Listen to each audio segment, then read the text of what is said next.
بسم اللہ الرحمن الرحیم۔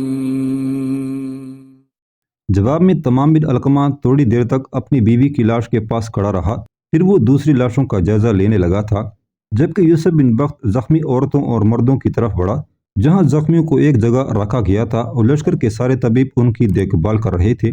زخمیوں کا جائزہ لیتا ہوا، ان کا حوصلہ بڑھاتا ہوا یوسف بن بخت نثار کے پاس آن رکا۔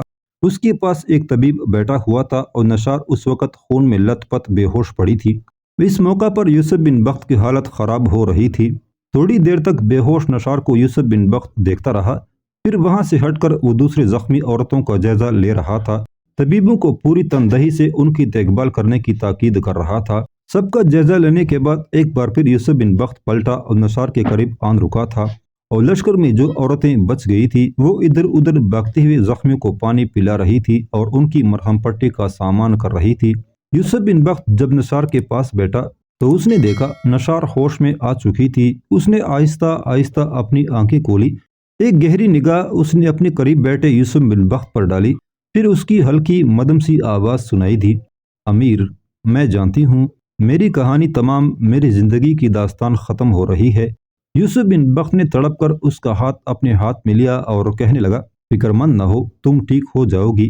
اس پر پہلی جیسی نحیف سی آواز میں نثار کہہ رہی تھی، اس گردش مقیاس میں جہاں شوہر اپنی بیوی کے لیے خیالی کے گلابوں اور چاپ پرسکون لمحوں کی آواز اور بدن کی شاداب آسودگی ہوتا ہے، وہاں بیوی بھی اپنے شوہر کے لیے سانسوں کی سلوٹ سلوٹ میں راحتوں کی خوشبو ہوتی ہے۔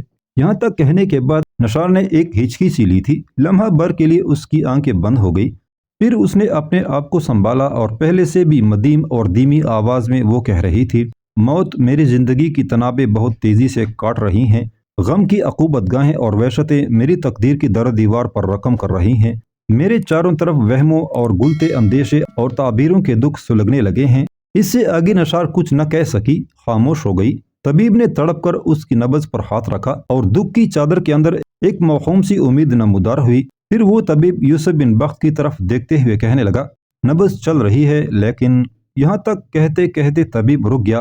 جو الفاظ وہ ادا کرنا چاہتا تھا وہ اس نے روک لیے تھے، پھر اچانک اس کی گردن جھک گئی جیسے وہ نثار کی نبض کا انہماک سے جائزہ لے رہا ہو۔ کچھ دیر ایسا ہی رہا، پھر اس نے نثار کا پکڑا ہوا بازو زمین پر رکھ دیا، نثار کی آنکھیں بند کر دیں اور یوسف بن بخت کی طرف دیکھتے ہوئے وہ انتہائی دکھ، انتہائی غم اور نوحہ برساتی آواز میں کہہ رہا تھا، امیر، افسوس ہم خاتون کو نہیں بچا سکے، یہ ہمیشہ کے لیے ہم سے جدا ہو چکی ہے۔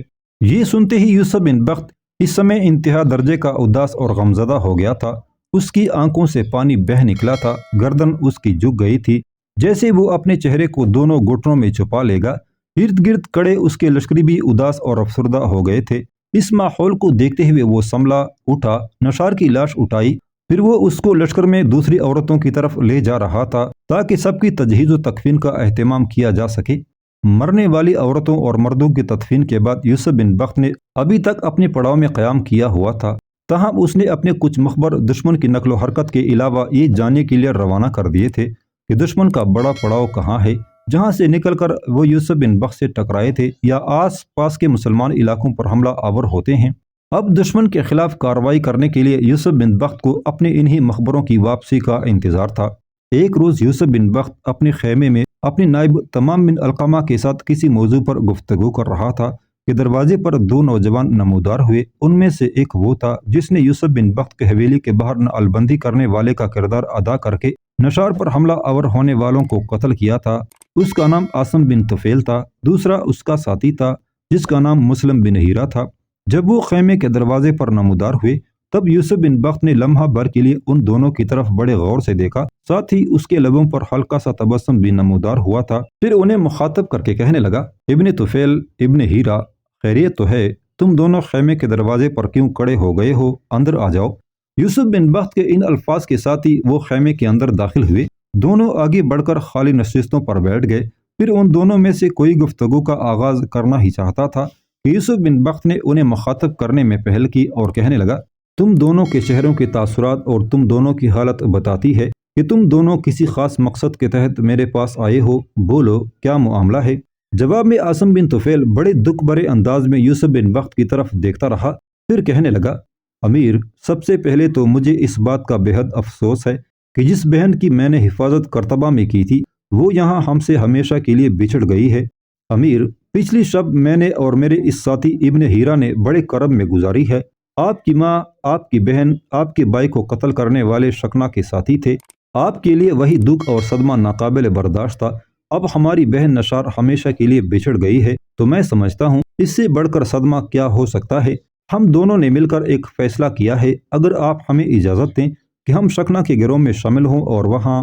یہاں تک کہتے کہتے عاصم بن طفیل کو رک جانا پڑا، اس لیے کہ اس کی بات کاٹتے ہوئے یوسف بن بخت بول اٹھا، تم جانتے ہو وہ کیسا خطرناک گروہ ہے جس میں شامل ہونے کے لیے تم اجازت لے رہے ہو۔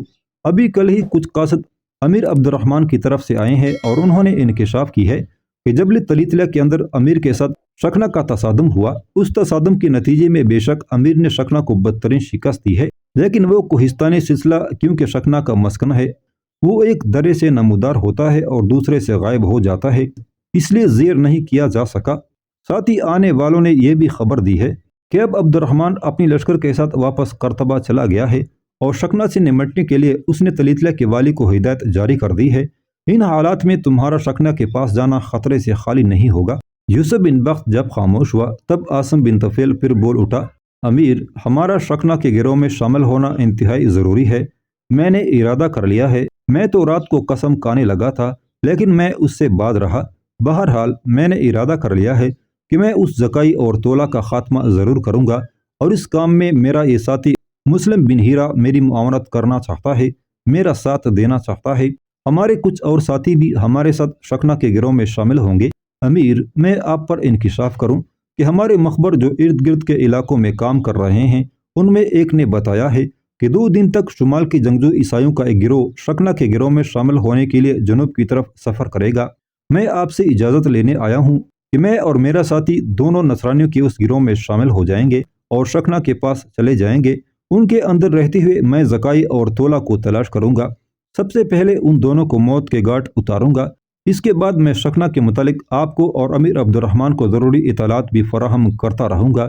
یوسف بن بخت نے بڑے غور سے اس کی طرف دیکھا، پھر پوچھا، تم شکنا کے گروہ میں شامل ہونے کے بعد کس کے ذریعے خبریں پہنچاؤ گے؟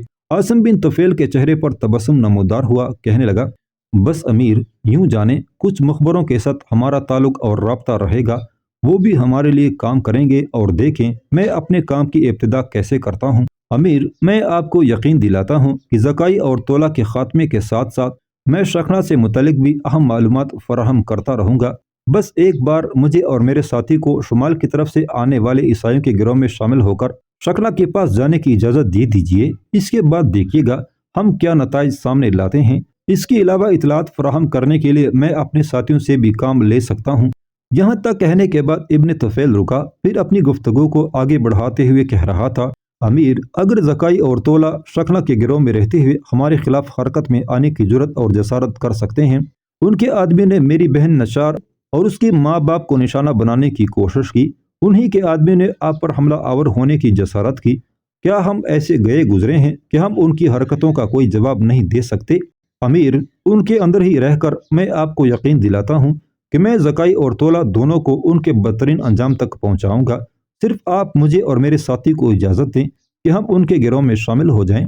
یہاں تک کہتے کہتے عاصم بن طفیل خاموش ہو گیا، اس لیے کہ خیمے کے دروازے پر لشکر کے کچھ مخبر نمودار ہوئے تھے۔ انہیں دیکھتے ہی یوسف بن بخت اور تمام القمہ کے چہروں پر تبسم بکھر گیا تھا۔ پھر ابن طفیل اور ابن ہیرا کی طرف دیکھتے ہوئے یوسف بن بخت کہنے لگا، تم جیسا چاہتے ہو کرو، میری طرف سے اجازت ہے۔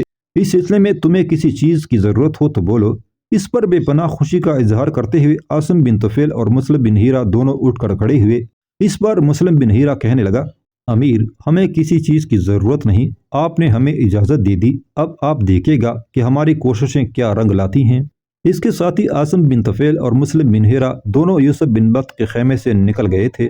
خیمے سے ابن طفیل اور ابن ہیرا کے نکل جانے کے بعد دروازے پر نمودار ہونے والے مخبر خیمے میں داخل ہوئے۔ یوسف بن بخت نے انہیں ہاتھ کے اشارے سے اپنے سامنے بیٹھنے کے لیے کہا۔ جب وہ بیٹھ گئے تب ان کی طرف دیکھتے ہوئے یوسف بن بخت نے سوال کیا، میرے عزیز بھائیو، اب بتاؤ کیا دشمن سے متعلق تم کوئی اچھی خبر ہمارے لیے لے کر آئے ہو؟ اس پر ان مخبروں میں سے ایک یوسف بن بخت کی طرف دیکھتے ہوئے کہنے لگا، امیر، ہم آپ کے لیے بہت اچھی خبر لے کر آئے ہیں۔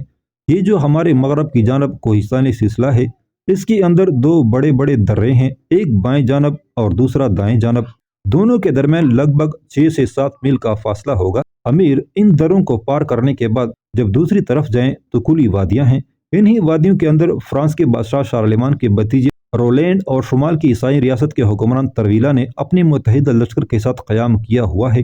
وہاں ان کا پڑاؤ ہے، دور تک خیمے نصب ہیں، ان کی پشت پر وہ نصرانی بستیاں ہیں جہاں سے انہیں مدد بھی ملتی ہے۔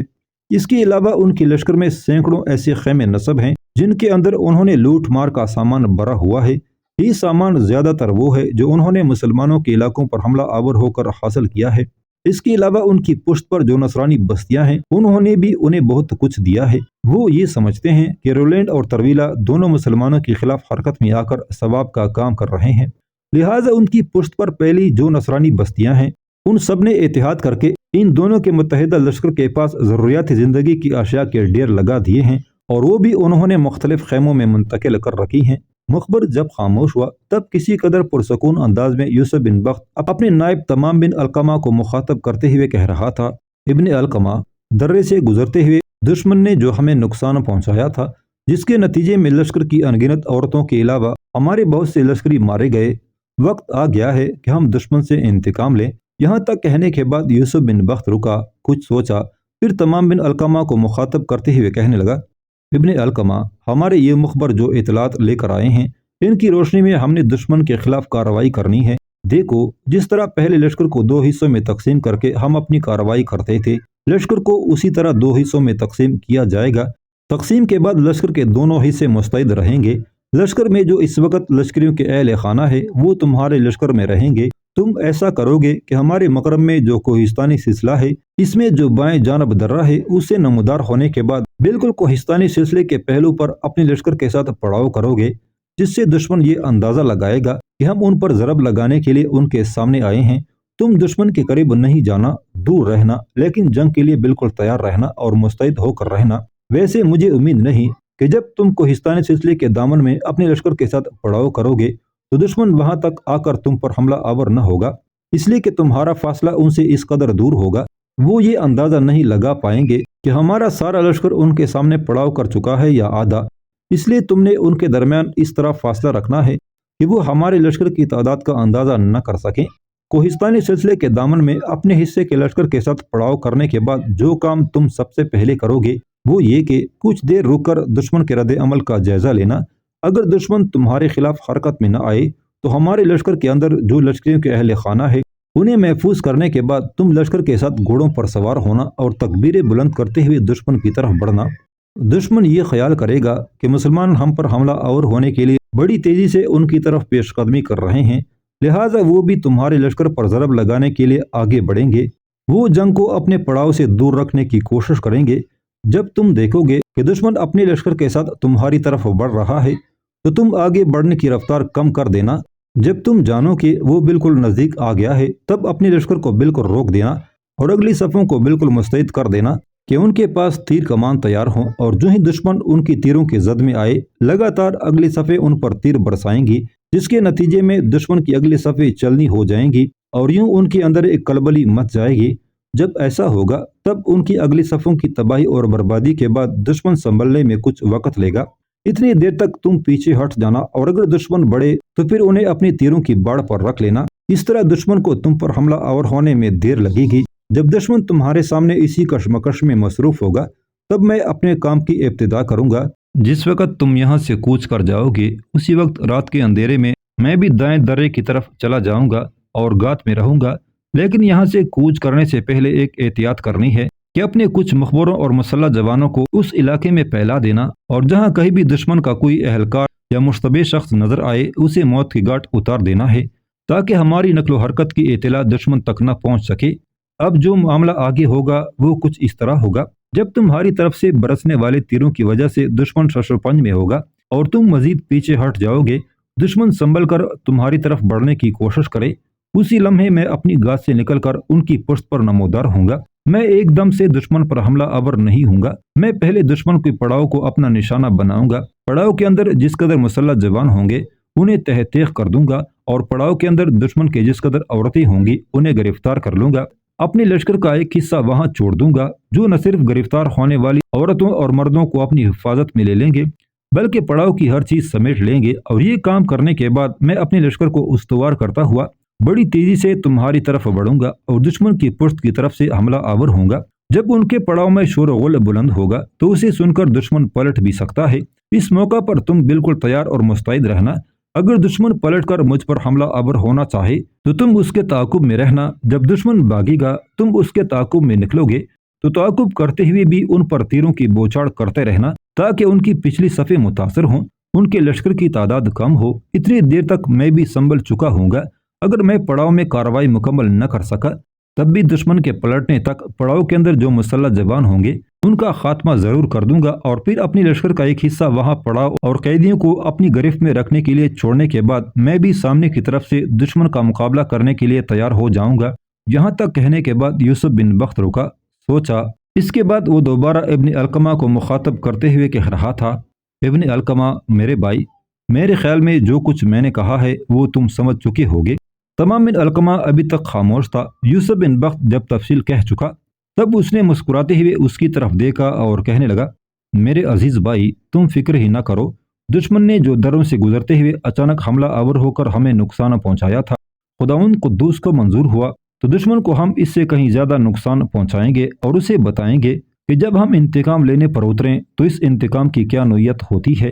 تمام بن علقمہ کے اس جواب پر یوسف بن بخت خوش ہو گیا تھا، پھر کہنے لگا، اٹھو لشکر کی تقسیم کو آخری شکل دو، پھر کچھ مسلح جوان مقرر کریں جو آنے والی شب کو ان سارے علاقوں میں پھیل جائیں گے، اور جو بھی دشمن کا مخبر یا مشتبہ شخص ہوگا اسے موت کے گھاٹ اتارتے چلے جائیں گے۔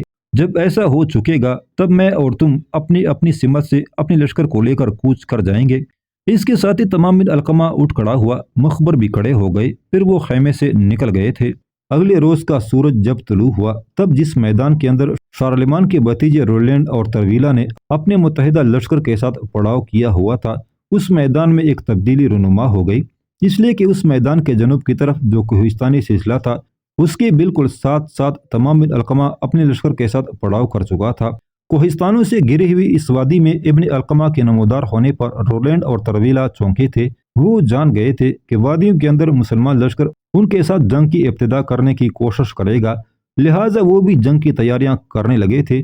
ان کے پڑاؤ میں جنگ کے طبل بھی بجنے لگے تھے۔ طبل بجانا اس بات کی نشاندہی تھی کہ وہ مسلمانوں کو بتانا چاہتے تھے کہ وہ ان کا مقابلہ کرنے کے لیے تیار ہیں۔ تمام بن علقمہ نے سب سے پہلے اس کے لشکر میں جو لشکریوں کے اہل خانہ تھے ان کی حفاظت کا اہتمام کیا، پھر اس کا پورا لشکر اپنے گھوڑوں پر سوار ہوا اور تکبیریں بلند کرتے ہوئے انہوں نے اپنے گھوڑوں کو دشمن کی طرف سرپٹ دوڑا دیا تھا۔ ادھر رولینڈ اور ترویلا نے جب دیکھا کہ مسلمان ان پر حملہ آور ہونے کے لیے پیش قدمی کر رہے ہیں تب وہ بھی اپنے لشکر کو لے کر آگے بڑھے۔ اس طرح دونوں لشکری بڑی تیزی سے ایک دوسرے کی طرف بڑھے تھے۔ رولینڈ اور ترویلا کا لشکر جب مسلمانوں کے تیروں کے زد میں آیا تب ایک طوفان، ایک خونی انقلاب اٹھ کھڑا ہوا، اس لیے کہ مسلمانوں کی اگلی کئی صفوں سے اس قدر تیز اور جان لیوا تیر برسائے گئے کہ رولینڈ اور ترویلا کی اگلی صفیں الٹ کر رہ گئی تھی۔ گھوڑے زمین پر گر کر اپنے سواروں کو موت کا سبب بننے لگے تھے۔ آگے بڑھتا ہوا ہر لشکری مسلمانوں نے تیروں سے چل کر رکھ دیا تھا۔ جب اگلی صفیں تباہ و برباد ہو گئیں تب پچھلی صفوں والے سنبھل گئے، آگے بڑھنے کی رفتار انہوں نے کم کر دی۔ اس کے بعد تمام بن علقمہ کی طرف سے جب مزید تیروں کی بوچھاڑیں آئیں تو آگے بڑھتا ہوا دشمن رک گیا تھا۔ اس موقع پر تمام بن علقمہ نے ایک تبدیلی کی، وہ پیچھے نہیں ہٹا، جہاں تھا وہیں رہا۔ اگر دشمن آگے بڑھتا تو وہ یقیناً پیچھے ہٹتے ہوئے اپنے اور ان کے درمیان ایک فاصلہ رکھتا، لیکن جب اس نے دیکھا کہ دشمن اس کے لشکریوں کی تیر اندازی سے اپنا نقصان اٹھا کر حیرت زدہ رہ گیا ہے اور اب وہ سنبھلنے کی کوشش کر رہا ہے، تب پشت کی جانب سے بھی ایک جان لیوا حادثہ اٹھ کھڑا ہوا تھا۔